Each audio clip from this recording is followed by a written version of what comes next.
გამარჯობათ მეგობრებო.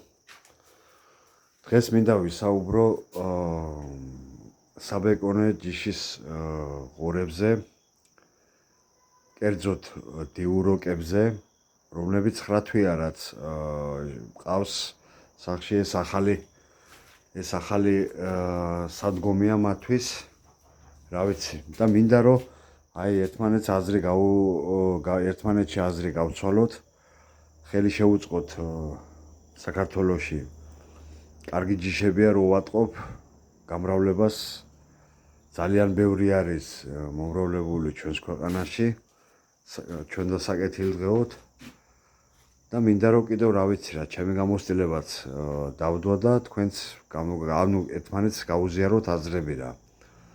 ყველას წარმატებას უსურვებ, ყველას წარმატებას და წინსვლას უსურვებ ამ სფეროდან დაწყებული ყოველ თავის ნაბიჯში რა. ესეთი სადგომი გავუკეთე ახლა, ჯერ დასრულებული არ არის, ვასრულებ. ამჟამად 2 მყავს სადედე, რომელიც ველოდები სავარაუდოდ, ნახოთ რა იქნება რა.